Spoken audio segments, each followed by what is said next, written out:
What's going on, Pulsicans? How are we doing out there today in crypto land? Are you guys enjoying the sideways lull action, the DCA time to come in there and accumulate your bags for that wealth creation? Because that's what this show is about, is how we're going to use cryptocurrency as a wealth creation tool. And down the road, use real estate and real world assets as a wealth preservation tool and change the trajectory of ours, our family tree, our friends, and all you guys who are along this amazing journey with us. We appreciate you guys. It's going to be an amazing time going through this journey with you. And right now, we're still sitting in the bottom of the price chart, guys. So if you were ever interested in DCA, and in my opinion, it's never financial advice. I am not a financial advisor, nor do I play one on TV. I'm not a CPA. But with me and my money, I will be DCAing. Maybe we see some little wreck timber next month. If Bitcoin can go and get us a nice little dip in the month of September, which it historically does during this part of the cycle, we should see some red in September, and that could be our last opportunity to pick up some of the most beautiful assets that we all love and adore. I'm ready for the rocket ship. So guys, today we got a special show. I know you guys have heard us talk a lot about, the wealth preservation side of stuff. And, how does that look, right? Part of it is like going into assets that are going to hold their value, ideally pay us some passive income, something that's not volatile.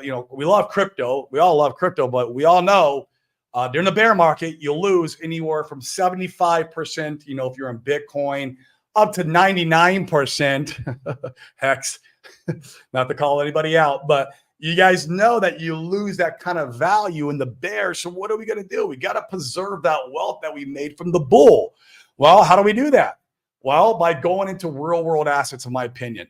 And one way we could do that is if we can defer the tax from the sale of our said crypto. How amazing would that be, where you could actually take profits on the top of a bull run, get the money, go into real estate. We'll use real estate in this case because that is what we mainly know. There is other asset classes we could go into, like oil and gas, some stocks.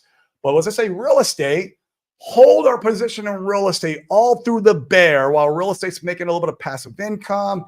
We got a little bit of appreciation. Now, it's nothing like crypto, but there's usually appreciation in real estate over the long haul. And it's going to preserve our wealth in a really good way.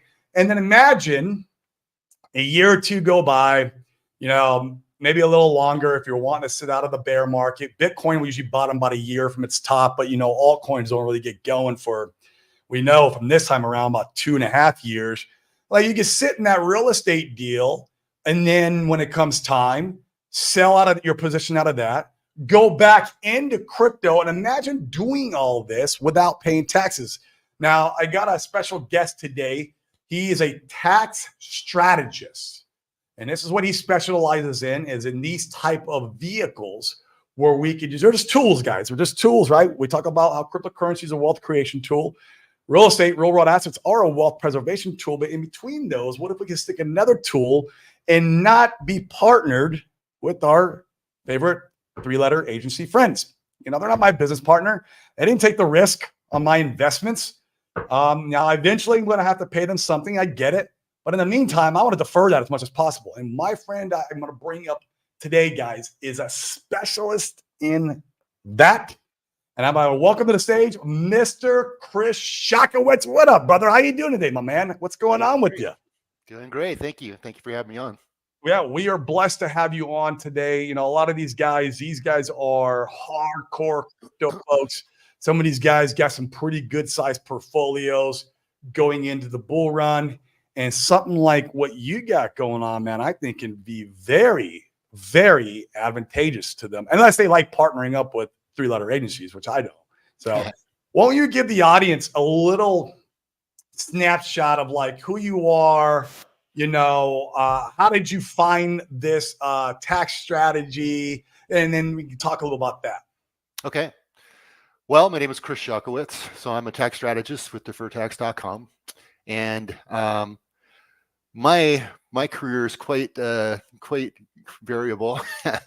I actually started off, I was going to college and I was taking this honors chemistry test and I was complaining about it to my dad and he goes, "What are you going to do with that degree anyway?" And I go, "Okay, you're right." And so I quit college and I went and Great. I worked in all these various jobs. I ran, a trucking company. I ran loading docks. I was an auto mechanic. I did all kinds of crazy stuff. I was a machinist. And everything that I did, I got bored really fast, and then I went and did something new. So I decided to go back to college, and I worked at Intel Corporation for about 25 years, where when I retired, I was a director of application development for IT engineering, which basically meant that I had about 140 people around the world working for me. I had a $40 million budget. It was a very big time job, and I actually created the organization inside the company. But things were just changing. I didn't like the way the company is being run, and I decided to leave. So at 55, I retired, and I got bored like instantly. So I went to my place to Mexico for 2 weeks right after I retired, and then when I came back home, I was trying to figure out what to do, and I wrote a couple science fiction novels. I didn't know that about you. Okay. Yeah, I've actually won awards on both those science fiction novels. They're Let's see. Those are the book covers right there.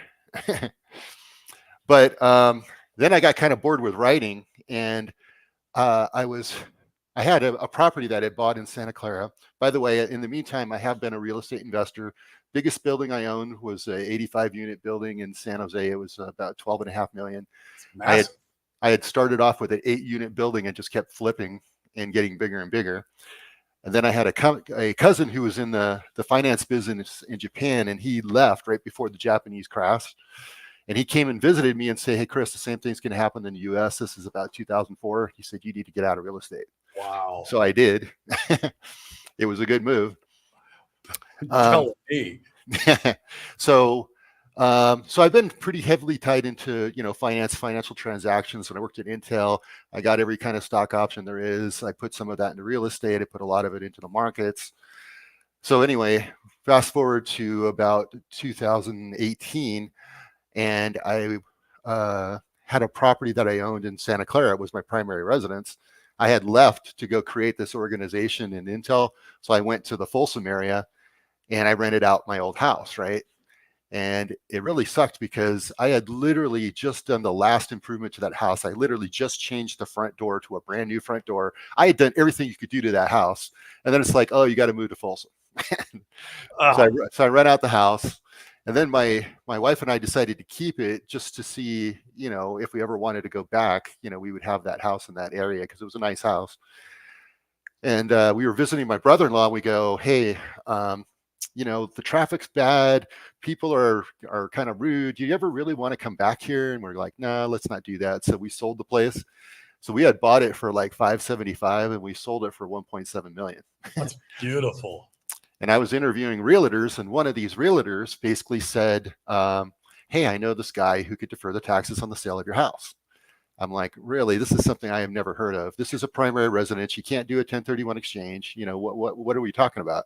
So I go and talk to the guy, and he's now my business partner. So basically, I sold this house for $1.7 million. I had a $1.2 million profit. I put that into a trust. Never paid any taxes. Basically, generates $70,000 a year. I pay tax on the $70,000 a year, but I never paid tax on the 1.2. Because you're pulling it out, right? Right.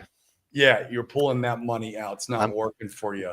Well, and it's a 7% note on it, which I only pull out about 5%, so it grows by about 2%.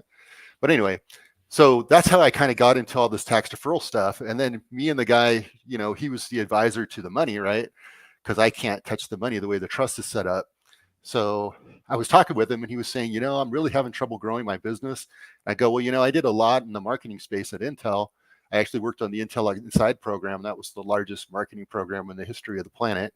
$6 billion a year co-marketing fund, right?"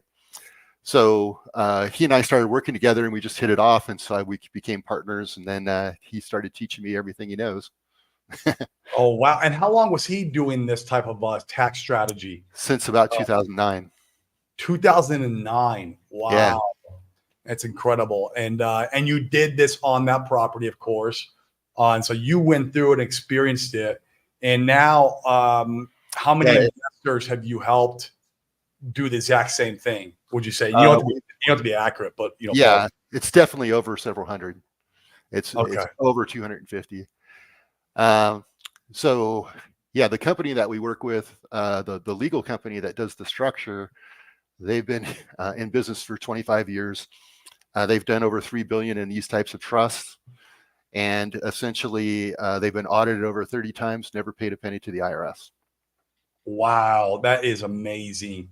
And so inside this trust, if I understand it correctly, and guys, ask, if you have questions, ask your questions in the chat here for Chris. We'll be addressing it later. But from my understanding correctly, like you could do crypto. You can go buy crypto inside the trust, ride this bull run up and take profits in 2025. And unlike a 1031 exchange, like guys, if you don't know what that is, it just means when you sell a piece of real estate, you go into a light type property. It's for investment properties, but they have to be very similar. And then you defer to taxes the way this trust does. But this trust, you could go from asset class to asset class, back and forth all you want. Is that accurate? Yeah, exactly. So basically, you could sell a business and go buy real estate. You could sell real estate, go buy crypto. You could sell your crypto, go buy real estate. I mean, you can basically move back and forth into different asset classes, and you can essentially use it many different ways. You can use it as a way to just preserve wealth and generate an income stream, like if you're retiring, or to pass wealth on to the next generation. You could take it outside of your estate, or you can basically use it as what we like to call a vulture fund, where you've essentially now got cash that you can use to go pounce on something, and you're never paying tax on that cash. So you can go basically buy the crypto and basically, run your crypto wallet. Then when you sell out the crypto, you can basically goes back into the trust. Then you go out, you can buy real estate. Then you can basically sit on the real estate until the next crypto cycle, sell the real estate, go back in the trust, go back into crypto again. And what that does is allows you to do all this without paying tax. So I put together just like a one-page slide just to kind of show an example of kind of the power I of can it. I can share the screen for you there. This is absolutely amazing, guys. I mean, if you guys are not seeing the value in this, I mean, because literally you're not paying the 3-letter agency. You're able to use that money to go into your next investment with, meaning that full bulk of that cash or what you sold from crypto or whatever have you is now working for you. It's absolutely insane. Okay, go ahead. Yeah. So what happens today is if you're anywhere other than Puerto Rico,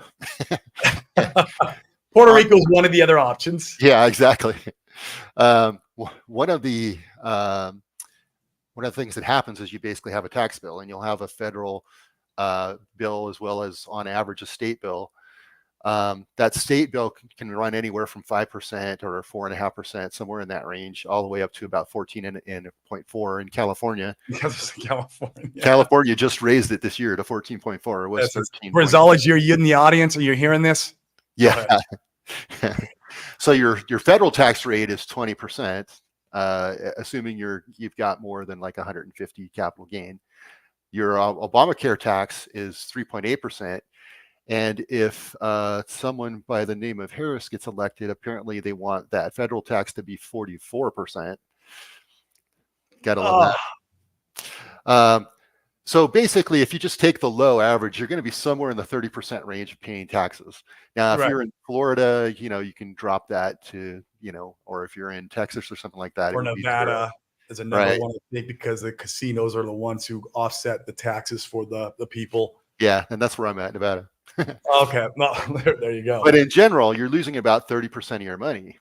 It's a lot. It is incredibly a lot. Now, we take just a scenario where let's say you went through an example where year 0 was this tax year. And if you're paying that 30% tax, basically, let's say you made $1 million in gain in crypto. Okay. Now, and you paid 30% tax on that. That means at the end of the year, you have $700K left to go invest. Now, let's say you invested that, and let's say you got a 50% return on that investment and you went into real estate. All right. And so at the end of that year in real estate, you're looking at, after paying the tax, about 945. And then let's say you went back into crypto and made another 50%.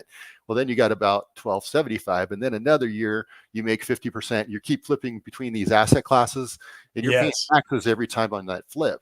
So you're ending up with about 1.7 million net after paying all these taxes. Now, if you do the same thing where you put that money into a trust, now there's some fees to set up the trust, but instead of having 700K, you're going to have over 900K to invest. And then in year 1, you're going to be looking at 1.3, and then 1.9 and 2.7, because we're not paying taxes each time we're going back and forth between these asset classes. It is massive. Look at the compound. Yeah. So just in 3 years and just making 50%, crypto can sometimes make more than these that. guys know. Right. So you're basically walking away with $1 million more of your money than if you're just constantly paying the taxes along the way. So, wow. So we basically were calling this a wealth preservation trust. So the idea behind it is there's a 1.5% or less fee to basically get it set up. Yep. And then there's about a 6.25% fee on $1 million, basically each year. But you can see where these fees are insignificant compared to the amount that you're actually saving, right? Right. And is there a minimum, Chris, that somebody would need when they're taking profits in crypto to where this would work for them? Yeah, the minimum is 500K. Okay. Which, guys, if you're taking profits in 2025, I mean, 500K, literally even 20, 40, 50X for some of your guys' portfolios, I know you'll be there and beyond. And so it's very interesting to be thinking about stuff like this, guys, and planning now to try to mitigate as much as possible. And unless you're moving to Puerto Rico like me and Dane did, that's obviously an option. And you'd have to move this year, like right now, like you're already, in fact, it's already too late this year. If you would need to move next year. And the problem there is if we're already in the altcoin season, it's too late because you have to make the gains on the island. This here allows you to defer all that tax as much as you want. Is there any time limit constraints here, Chris, where can they just keep doing it back and forth for as long as they want? Say they have they're an entrepreneur, they have a great business, so that business forges their lifestyle, and they just want to use this strategy for investing where they're like, well, you know what, I'm going to keep doing this. Can they keep doing this so they retire? We're going all the way out? The way this is set up, basically you can do it as long as you want. And the money in the account, unlike a charity type of an approach, this money is your money. It's not somebody else's money. So you can actually demand it at any time. The thing is, if you do take money out. I want to stop right there real quick. Sorry, Chris. Guys, there's another trust in our community that's out there that's being, sold. And it's exactly what he had just said. It's a what do they call those? Charitable remainder trust. A charitable remainder trust. Thank you, Chris. Which those are okay. Those are fine, but basically you're unable to access the money at your own free will. It has so many restrictions on it. I mean, it's your money. We want to be able to use this money when we want to be able to use it, or tap in there. We want to tap in there. Now, of course, when you're pulling money out of this trust, you will have to pay taxes on the money being pulled, but that's fine, right? You can leave the rest in there and keep compounding it, keep growing it. So, there is other options out there, guys, but I wanted to stop them there because I'm sure you've heard about the other trusts in our community, and it's fine. Go do your due diligence, research it, talk to those guys, and come and talk to us and see which one you resonate with more. I can tell you where I stand. I stand with this. I resonate with something like this. In fact, if I would have known about this strategy or this trust prior my Puerto Rico move, I probably would have done this instead of moved to Puerto Rico. But I'm already in Puerto Rico, already did it, so I'm not gonna. I'm here. I did it, right? Like I'm gonna continue because I had explored the option, Chris, of the charitable remainder trust with the other community members who offered that, and it's fine. It's a great product, there's no shame on them. Let them offer their product that's that's going to do the job that they tell you it's going to do. But there's other options, and I just really want to make sure I stress on that, guys. This, in my opinion, is an option that I would do and I would have done had I known about this, 2 years ago, a year and a half ago, even. And so, yeah, sorry, go ahead. I had to stop there, but there is another other community members with that charitable remainder trust, and hey, it does what they say it's going to do, so it's not like a bad thing or anything. It's just not a product. That's all it is. Yeah, the charitable remainder trust, we do those as well. We do about 40 different tax strategies through our company. Say that again. 40? Yeah, well, over 40. Yeah. You guys hear this? Guys, there's optionalities out there for you guys who are just going to not start thinking. Well, we have 4 ways to cut your tax bill by up to 50% this year. Oh my gosh, that's insanity. So there's so much stuff that you guys could be doing out there and planning now. I mean, a lot of you guys are going to make some serious money, in my opinion, in 2025. We all know that the Richard Hart ecosystem it's if the 5 rocket thrusters that we always talk about blast off, you guys are going to be pretty wealthy. Start thinking about this stuff. Remember what I always say, you have to become a millionaire here and here first before you can become a millionaire here. What happens is if you get a millionaire here first without here and here, is it you lose the money. The money goes bye-bye. I mean, look at all the football players, lottery winners. That's what happens, right?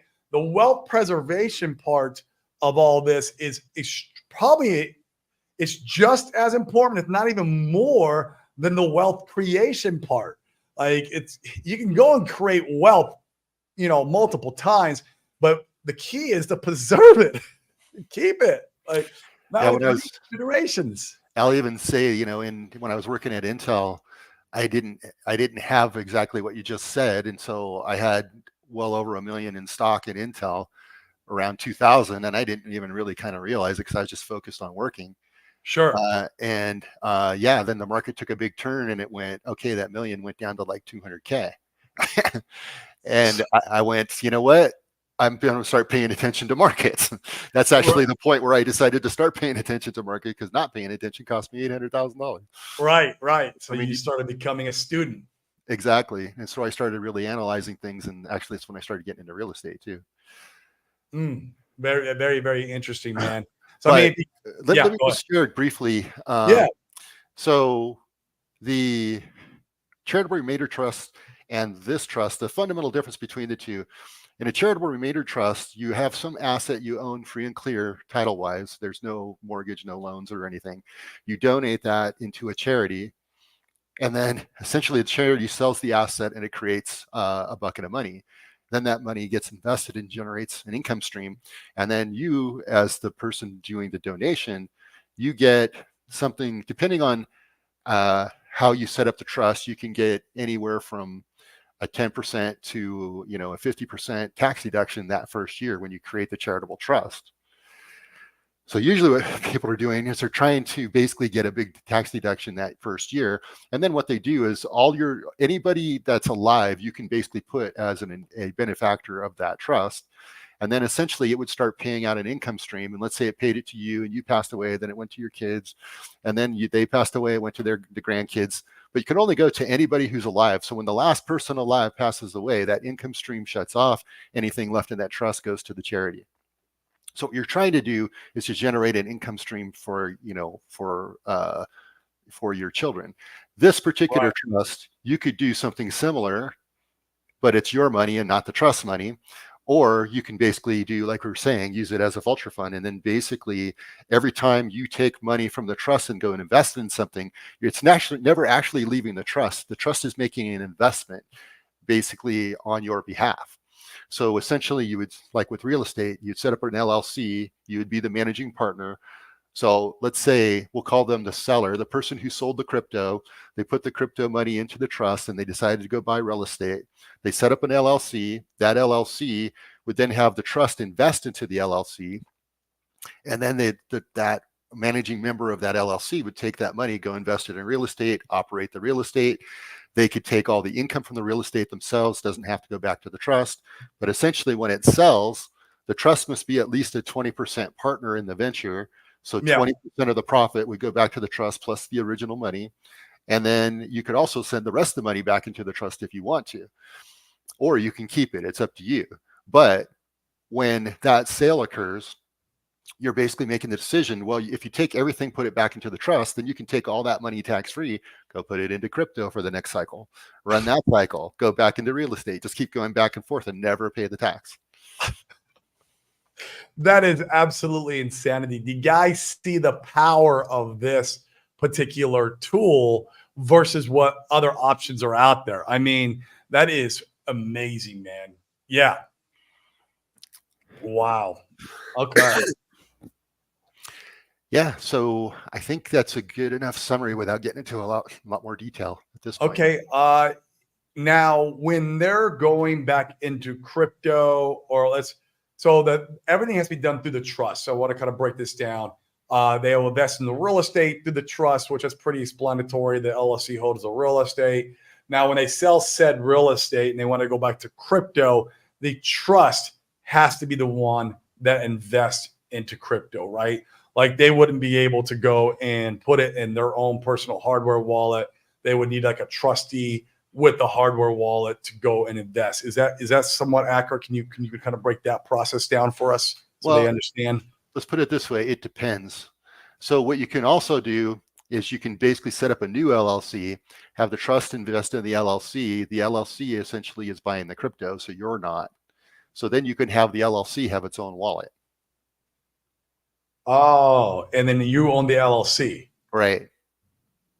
Oh, wow. Or you can do it the way that you described. We could actually do it either way. Now, the LLC way, basically crypto, usually people are moving relatively quickly. So then you would have essentially a much higher degree of control over that wallet, right? If you had your own in the LLC instead of having a third party doing transactions. Exactly. And your timing could be a lot more accurate. We all know crypto moves very fast. And sometimes timing is everything with crypto. Literally a week makes all the difference in this space, where literally it could be a difference between 20% gain up to like a 2, 3, 4x difference, just the way the markets move, which is why we love it. That's why we love the space. Guys, if you have any questions, drop them in the chat. I don't care how dumb you think they are. We got Chris on today. He's here for you guys. I want to be able to bring this strategy to you guys that we've, got with Chris on. He understands that you guys are crypto guys. So this is going to be tailored for you and your goals, right? And as long as you're not trying to bring all your money out of the space in 2025 and go buy Lamborghinis and yachts, if you're going to keep your wealth building and wealth preservation process, this is the tool, in my opinion, the best tool, minus moving to Puerto Rico, or if you have a tax shelter country from wherever country you're living in that you can go to. Like I know in Canada, it's the Cayman Islands, but United States is Puerto Rico. So next to that, guys, this is literally, in my opinion, the best thing that's out there. I have searched high and low. I have, talked to a lot of different, tax strategists, including the one in our own community, which is fine. Those guys are great. I love them to death. They add a lot of value to our community. But in my opinion, man, this thing is freaking fire, man. Anything else you want to add, Chris, before I go into the chat? No, I think we can go into the chat. All right, so let's go and say hi to everybody. Red Squirrel. Oh, hey, what's up, man? How you doing, bro? What's going on, man? You building those NFTs or what? What's going on? Gingerbread man, I almost 100% liquid in my creative funding, making gigantic splashes. All of that, man. I know you are, bro. That's awesome, man. You have literally 10x your bag, which is crazy. Crypto boy, I bought $20 in the bottom. Man, you got to add a couple zeros. Not financial advice, though, of course. We need more streamers talking about this topic. Yeah, man, there's not enough about it because I just feel like the space, guys, crypto's great. I love it. But it's a very new asset class. It's a very immature asset class. And by that, you guys can go to Twitter and see all the toxicity and immaturity that's in this asset class. Everyone wanting to, get their 100x now is the mindset, right? And so like with that comes opportunity, of course, too, which is why we're here and all you guys are here. But there's not enough of this type of talking going around just because this asset class is so new. And like real estate's been around, guys, for freaking, I don't know, since the king and queens back in who knows how long, right? And it's been a wealth creation and wealth preservation tool just for like forever. And so like all this stuff's been applied to real estate along with all the other kind of tax strategies. But with crypto, no one's talking about it, man. Everyone's like, oh, I'll run my money through a mixer. Guys, like, look, you can run your money through a mixer and try to like hide the money from the three-letter agencies, but those guys are getting smarter. They're getting more creative. They're not dumb. Like that's the thing, man. And I like literally that's why I moved my family to Puerto Rico, because I don't want to be living in fear because I ran my millions of dollars through a mixer, like, and I can't pull that money out and put it in my bank account because now there's a trail. Like I want to be able to enjoy some of this money. I want to be able to like not have to, worry about at night, me going to jail for tax evasion, guys. And this is the stuff that you really need to start thinking about. And we all need to start talking about a little bit more. It's wild to me how in crypto, none of this is ever being addressed. And it just shows, how early the asset class really is. So yeah, Tank Wheel, man, I love it. Lunacy Point. Hey gang, what up? What up? What up? Duke of Booze. What's up, my man? Tin Top, man. How's Arizona, bro? Is that beating your ass out there, dude? Puerto Rico's all right, man. I got a little humidity today. D Nice, man. Hey, man, I know you're out there still DCAing, D Nice. This could be a good strategy for you and your family, man. Not financial advice, but something that you might want to at least explore. That's it. At least explore, man. Yeah, Tank Will, great strategy, man. I have not heard anything like this out there. Like I said, it would have prevented me to move to Puerto Rico if I'd known about it a year and a half ago. But that's neither here nor there. I'm happy with my move. So it's pretty amazing how most Hexicans don't know about opening a trust and avoiding taxes. Yeah, man. I mean, there's just no education in the space. Obviously, guys, we have RG3 and Kinetics educating on the tradable remainder trust, and that's cool and all. That's just one tool. Let's get out there and learn about all the other tools that we got at our disposal and making sure that you guys need to start setting this stuff up now. Like get ready now, prepare now. Doesn't mean you have to like go pay all the fees right now. And like start exploring and having conversations though. Start creating the relationships. For example, like create a relationship with Chris and understanding how this works and being ready for when you take profits and ready to pull that trigger because you understand all the in and outs. You're doing yourself a disservice by not preparing now because that bull run's going to come quick. Let's say, for example, in October when we start pumping into the altcoin season, Richard Hart wins the court case. Ethereum goes to $10,000. You guys' portfolio goes and does a 50x. Are you guys ready for that? Or are you gonna round trip it? Don't round trip it, man. Come on, take profits for you and your family, right? Invest that stuff. Don't round trip. Red Squirrel, what up, my man? Best places to open a trust are Cook Island, St. Kitts, and Nevis, and finding Belize. Do you have any information on this type of strategy here, Chris? Opening trust out in these islands and what that looks like, how that works? Yeah, actually, we do everything in all U.S. states and territories. We don't do international. Okay, which is good. You guys are U.S. citizens, and you want to try to keep everything at home and still be kosher with the three-letter agencies. Like I said, I haven't found a better product than this. Bright Light, what's up, man? How you doing, bro? What's going on? How may talk to Paimon Mothada about crypto taxes, man. He knows the law. Yeah, I mean, so does Christo, man. He's a tax strategist, guys. He understands this stuff through and through. Corey, talk about your exit strategy, man. My exit strategy is, I'm taking profits in the next altcoin season, which we're projecting here at the end of the year. And then obviously there will be, the mid-cycle correction. I'll be in stables at that time. I'll come back in. I'll buy the 70 to 80, 90% dip, and I'll ride the next blow off top somewhere in 2025. I'm in Puerto Rico, so I don't have the concerns about taxes. But like I said, if I was not in Puerto Rico, this is the exact strategy I'd be using to take profits into. In fact, I wish I'd have known about this prior to moving to Puerto Rico, because my biggest concern, like I don't ever keep money in the bank, guys. Like I don't go out. I'm not going to go out and buy Lambos. I'm not going to go out and buy yachts. Like I always want my money working for me, right? And I want to leave a legacy behind for my daughters. Like this is what's important to me. It's part of my why I do all this stuff.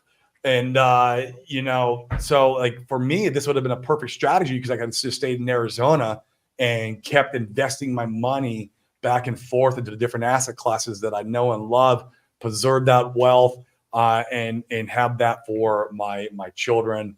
And taking some money out along the way. Not saying don't take some money and enjoy your life, but there's no point in going blowing your whole load in 2025, guys. You guys gotta like remember, millionaire here and here. If you want to stay a millionaire here, it's so true.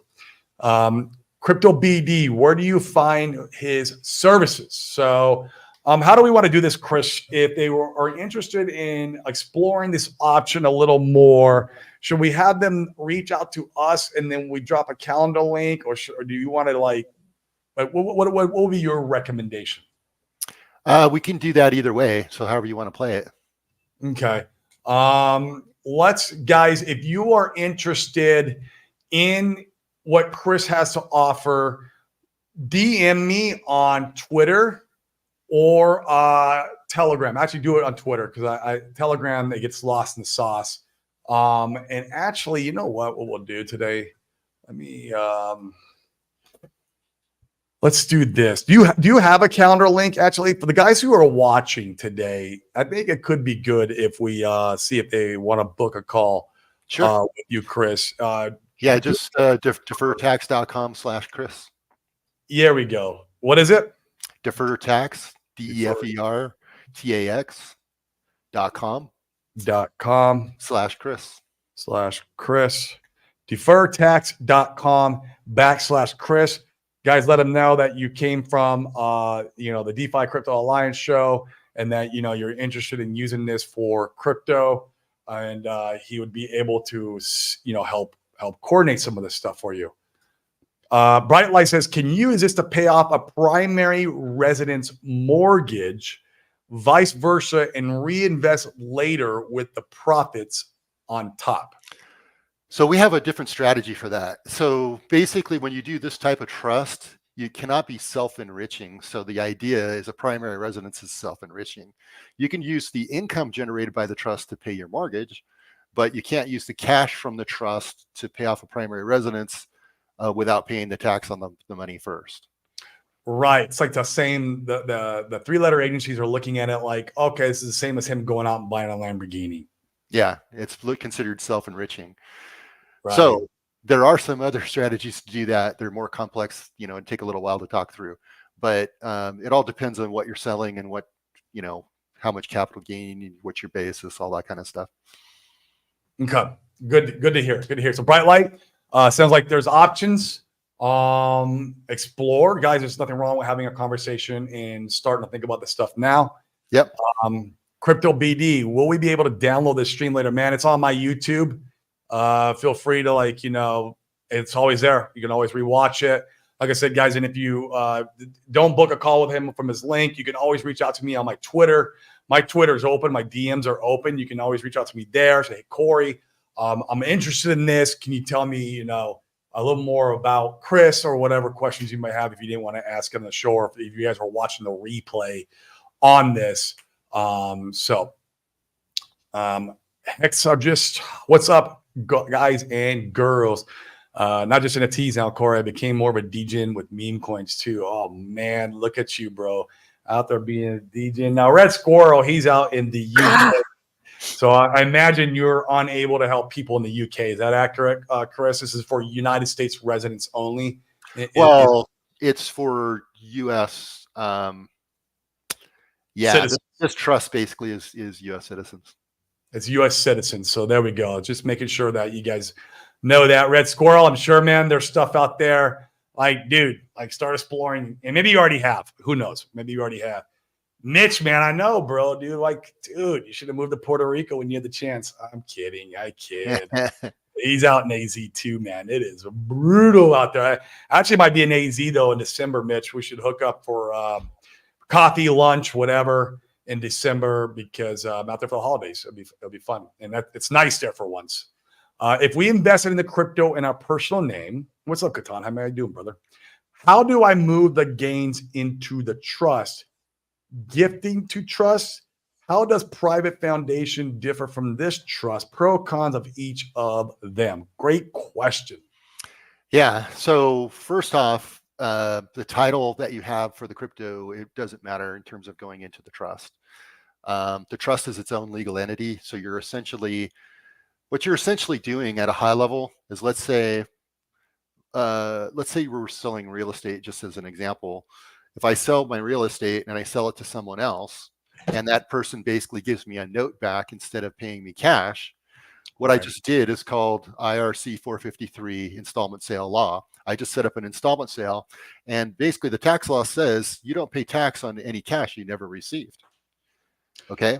So what we're doing is something very similar, but instead we're putting a trustee in the middle of the transaction. So basically when you're selling the property, you sell it to the trustee, then the trustee sells it to the buyer. The buyer brings their own cash, their own financing. Let's say the property is $1 million. The seller sells the property to the trustee for $1 million. Then the trustee in escrow immediately sells it to the buyer for $1 million. The trustee doesn't pay any taxes because they bought it and sell it for $1 million. The money basically drops into the trust account, which is a separate legal entity. So now that money is in a titled trust, which is a separate legal entity from you and from the buyer, right? So now that money's sitting there. I've never received any cash, therefore I pay no tax as a seller, but I get a note back from the trustee. So the value of all of this is I have an asset. It's called the note. The note says that this trustee is going to give me back my $1 million upon demand or pay me X% essentially on this money. So let's say we said 6% or 5%, whatever. We'll just pick a number of 5%. So my note rate's 5%. I now basically am holding an instrument that has value and it has growth at 5%. It's $1 million base with a 5% growth. There's a net present value to the note, et cetera. I could actually go sell that note if I wanted to. But if I hold on to it, now I've got the money sitting in the trust and I'm holding the note against the trustee, which describes all the legal terms in terms of the relationship between the two of us. Now, the key thing is that you as the seller have to keep it at arm's length from an IRS perspective. So you can't go in and do transactions against the trust. Otherwise, you'd have possession or control, in which case you'd be considered to have the money and have to pay the tax. So essentially, you would have an investment advisor, someone like myself, which I am, a licensed fiduciary. Our company is RIA, Registered Investment Advisors. And then essentially what we would do is manage that money in the trust per your specification, including, hey, I want to take, X amount out, put it into a LLC and then go buy real estate with it, for example, right? Mm. So what we do is we basically put together the plan first, make sure the plan's well understood, and then basically put the structure in place. We would, in the case of the crypto, we would want to move the crypto into the trust before it's sold so that the trust is actually selling the crypto instead of you, which is different from the real estate, right? Because in the real estate, you've got an escrow account to go manage that arm's length transaction. You don't have that with crypto, so we'd have to move the crypto into the trust before it's sold. So we'd probably want to do all of this about a month in advance of when the crypto was most likely going to sell. Bingo, there we go. There we go. And then you've got, this window where you could wait as long as you want. You could sell it in phases. You could do it all at once, whatever it is you decide you want to do. Now, I know you guys in your model, you're doing things, you're not doing stuff every day. You're basically more like on a weekly cadence, right? Yeah, if even that, right? Like we play the cycles. We're not traders, and most of the people here are the same. They're just in the accumulation mode right now, DCAing, and then when the time's right, end of this year, maybe next year, they're going to take profits. So it's a almost, I don't even want to call it a swing trader. It's just like market cycle trading, really, right, is what it is. So yeah. So there is no cost to set the trust up in advance, and basically when the funds move, if you decide later, hey, I don't want to do this, you can back out. Up until the point that the funds sell, you have control of what you want to do. Once it's sold within the trust, though, it's within the trust, and you have to follow those rules. Right. Makes perfect sense. Now, the difference between this and a foundation is a foundation, you're setting up a separate company, which is essentially a charity. And what you're doing is you're funding the charity. Now, the charity could pay you a salary. It could, generate an income stream that can be put into investments that you control, et cetera. However, a foundation is a very big commitment in terms of you're setting up an actual company. That company needs to have employees. It needs to have a structure. Oh, wow. You have to have the legal, basically set up for it in advance. And then you basically need a source of income that you're going to be feeding to it to keep it alive until it reaches some point where it's generating its own income or whatever. But essentially, charities and foundations are ways to manage money essentially outside of your estate and to pass wealth on to other generations, et cetera. But the key thing is, once you do a charity, the charity is a legal entity, and the money is the charity's money. It's not yours. Right. So whether it's a foundation or a CRT or whatever, we can get to a lot deeper discussion about all of the charitable structures. There's about 15 of them, and the right one kind of depends on your goal. But yeah, so the big thing is a foundation would be like almost the maximum workload on you in terms of doing something with a charity. There's a lot of other things you do that are a lot less work for you, a lot less expensive as well. Right. And you have a lot more control. That's everything. Great question. This is what I need for a plan that everyone talks about in this. But yeah, Mitch, man, book a call, bro. Could be something that you could work really well for you. What happens upon death? Spouse or kids will have to pay the taxes? Nope. So it's basically fully inheritable, and you can pass, basically it's up to them. If they want to sell it and pay the tax and take the cash, they can do that. They want to leave it, the structure in place, they can do that. Because it's a separate legal entity, it lives beyond you. So right, when you pass away, your asset is the note, and the note is inheritable. So they would inherit the note and basically the whole legal agreement as well as the ownership of the money, right? Just like if I had a note on a piece of property and I passed away, well, that doesn't mean I now have to pay the tax or I lose that money. Instead, that note goes on to my spouse or to my children or to whoever, to my estate. And then all the terms of the note are still fully enforceable against the asset, right? Right. That's great, man. Yeah, man, this thing, it gets sexier and sexier, if you ask me. Just in case Chris gets busy when we want to do the strategy with a professional, do you say we're looking for a crypto tax deferred expert? Telling you, Tank Will, I haven't really found, like, Chris was like the first one that really understood this stuff at a very deep level. And of course, his partner that's in their company. And so I would say, we have a little bit of time. Like, we're not taking profits tomorrow, guys, but like start planning. Even if he gets busy, just break it out. I definitely won't be too busy. That'll all come down to basically the lawyer's time, so not my time. Yeah, the attorneys the attorneys who have to set up the trust. Makes sense. So ideally, if we're getting about a month in advance of this, we won't have a problem. So this legal team does have 4 attorneys. And basically, the end of the year and the beginning of the year are the slowest times for them.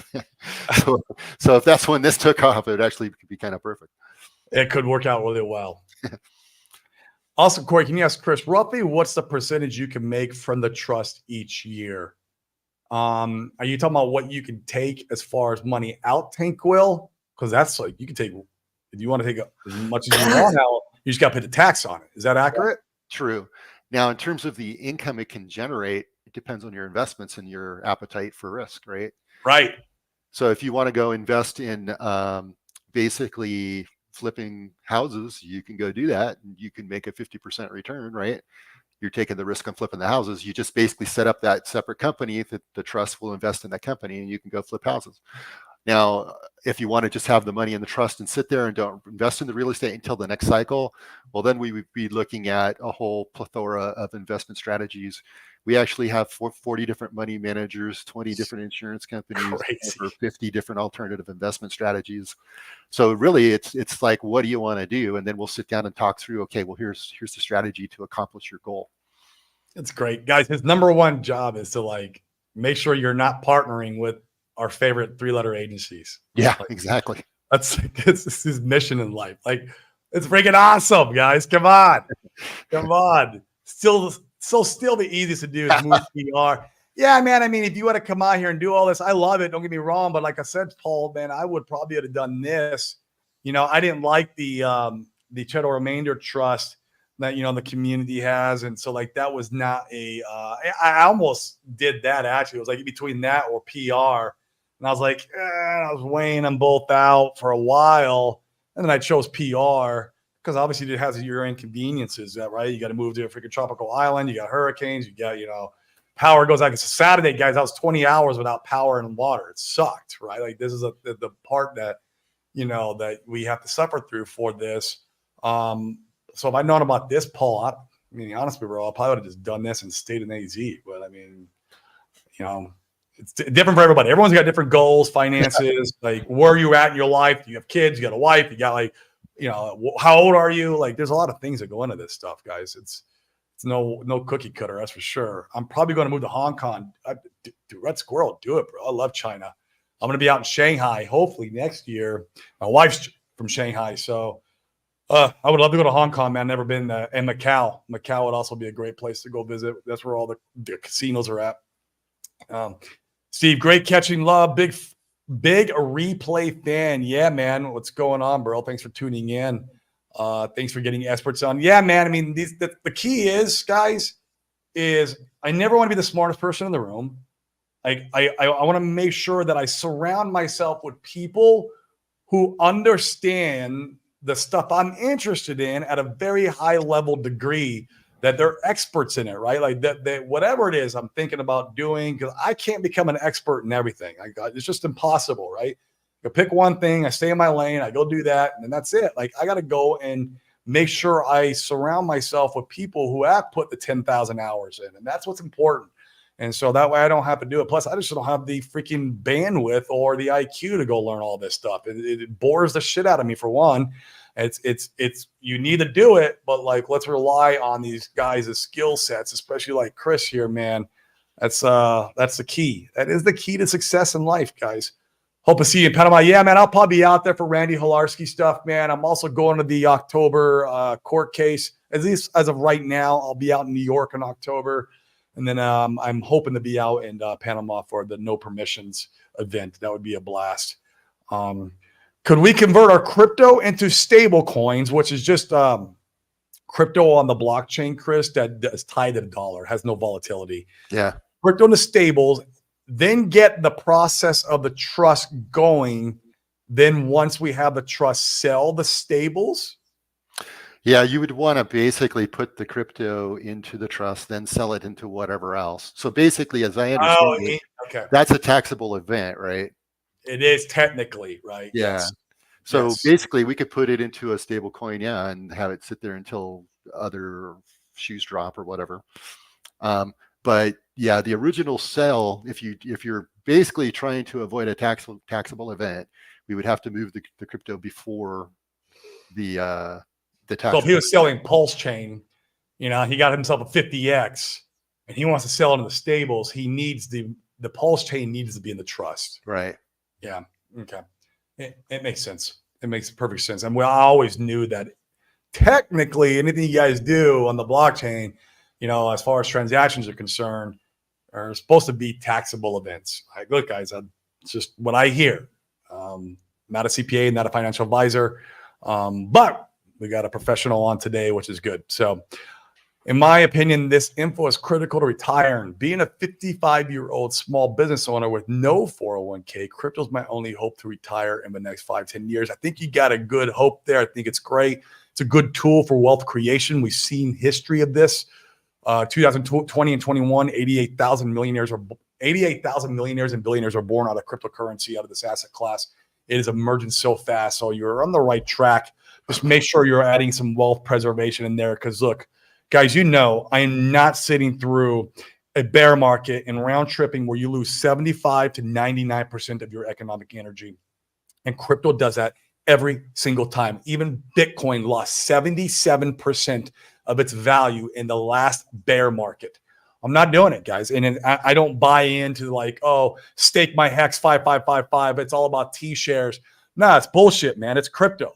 Like, it's just, this is a tool. It's an asset class. It's a great tool. It's emerging fast.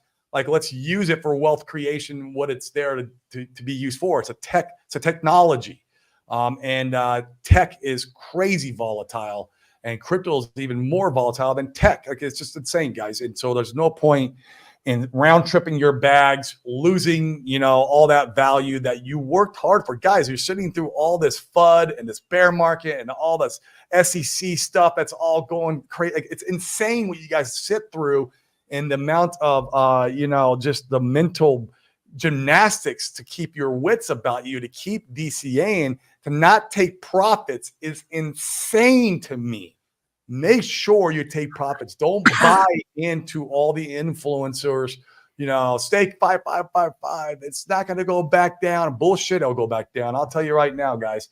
Nothing wrong with a little bit of staking, but man, be careful, guys. Be really careful. The real wealth preservation is in tools like this, coupled with like real estate, maybe some stocks, some oil and gas, maybe some business opportunities. That's where the real wealth preservation comes in. And you can get some wealth creation there too. To be honest with you, it's not all about just, preserving wealth, but you can get some wealth created there. So yeah, Super Snake, man. I don't know if you're in the US or not. If you are, or if you're a US citizen, maybe you're an expat, whatever, feel free to book a call, man. It'd be awesome. So yeah, I would like to say too that basically you can sell your business and pay no tax. Come on, guys. Like, dude, you can sell your company and not pay tax and then go into crypto. Yeah. Oh my word. Boom. Like, guys, I don't know. I mean, I don't know what else you would want. I mean, that is it. So, I mean, guys, we're going to start winding the show down. We're coming here on the top of the hour. Start thinking about and strategizing how you're going to use your money that you make from this asset class from crypto, right? We're still in the bear. We have the altcoin season coming up. Ideally, at the end of the year, if we stay true to the cycle, who knows if it happens or not? But there's a lot of bullish stuff coming on the horizon in this space, guys. And if you really believe in this asset class, if you really believe in the Richard Heart ecosystem, and you're here to stay, and down your bones that this thing is going to do well, you need to start planning that wealth preservation part. And this is, one of those tools that can really preserve the wealth for you, your family, for generations to come. Can all Super Snakes that too, because if you're an entrepreneur or you're an investor, you probably don't have a 401k, you don't have any other, tax advantage type, tools. This is a great one, guys. Like like I said, I've done a lot of research, a lot of, dig in, a lot of talk to a lot of people, including the guys in our community. And like I said, if I'd have found this, a year and a half ago, I probably wouldn't be sitting here in Puerto Rico. I'd be sitting in Arizona. So, I mean, that's a God honest truth, like literally, because I almost literally went with the tax of the charitable remainder trust instead of moving out here. But then I just, I prayed about it, and I was like, you know what, I'll go to Puerto Rico.